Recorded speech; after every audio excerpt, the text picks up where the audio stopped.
बिहार बदहाल है क्योंकि नीतीश कुमार है। ऐसा इसलिए कह रहे हैं क्योंकि छात्र जब जब अपने प्रदर्शन करने के लिए रोड पे जाते हैं तब तब उनके ऊपर लाठी और डंडे की बरसात कराई जाती है। जैसे कुछ दिन 1-1.5 महीना पहले टीईटी के छात्रों पे लाठी और डंडे की बरसात कराई गई थी। तो अभी फिलहाल बिहार एसएससी के छात्रों के ऊपर भी लाठी और वैसे ही डंडे का बरसात किया गया। इस कड़कड़ाती हुई ठंड में भी जैसे ऐसे लाठी की बरसात कराई जा रही है जैसे ये लग रहा है उनपे फूल बरसाया जा रहा हो।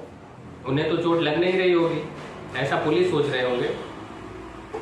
बिहार में ये स्थिति क्यों बन जाती है, इसके लिए दूसरे राज्य में रहने वाले छात्र या दूसरे राज्य में रहने वाले लोग तो नहीं है, कहीं ना कहीं बिहार में रहने वाले लोग ही इसके लिए जिम्मेदार हैं।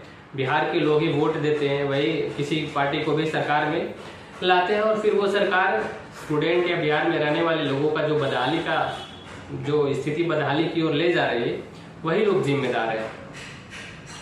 और विशेष बात करें तो बिहार के लोग और कर भी क्या सकते हैं, वैसा कोई और तीसरा या अल्टरनेट कोई ऑप्शन भी नहीं है। अगर बात करें कि सिर्फ आपके पास सिर्फ ये 2 खराब कलम हो जो बढ़िया नहीं चलती हो, 2-4 पन्ना आपको लिखना जरूरी है और इसी 2 में से कोई एक से अगर आपको लिखने के लिए बोला जाए तो मजबूरन आप एक से लिखने का कोशिश करेंगे और लिखेंगे भी। वही स्थिति बिहार में तीनों पार्टियां की है, बीजेपी, जदयू और राजद की। तीनों का तीनों पार्टियां चोर ही है, कोई बड़ा चोर है कोई छोटा चोर है। वही तीनों चोर में से किसी एक को अगर आपको वोट देने के लिए कहा जाए तो किसी एक को मजबूरन बस कोई वोट देगा ही, नहीं देने का सवाल ही नहीं है, क्योंकि नोटा में तो बहुत कम लोग ही वोट देते हैं।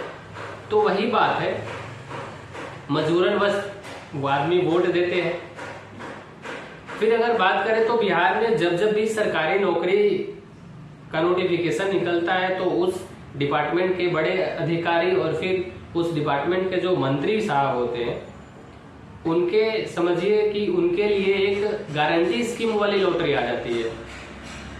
बाली के नाम पे कम से कम पटना में 2 फ्लैट, 2-4-5 कट्ठा जमीन और एक लग्जरी 4 व्हीलर उनको गारंटी स्कीम में गारंटी प्राइस के तौर पे उनको इनाम दे दिया जाता है। और बाकी का जो धांधली होता है वो तो सामने आ जाता है। तो ऐसा स्थिति कब तक ये बिहार में चलते रहेगा इसका कोई समय नहीं है, क्योंकि बिहार में कोई इसके अलावा ऑप्शन भी नहीं है। बिहार के लोग किसी और को सरकार में ला नहीं सकते हैं, क्योंकि जो भी है वही चोर ही है। कोई बड़ा चोर है कोई छोटा चोर है, कोई भी दूध का धुला हुआ नहीं है। जदयू का बात करें तो वो सिर्फ अपने सिर्फ चीफ मिनिस्टर यानी बात करें तो मुख्यमंत्री के कुर्सी के ऊपर ही उनका नजर रहता है, इसके अलावा कुछ और नजर रहता है नहीं।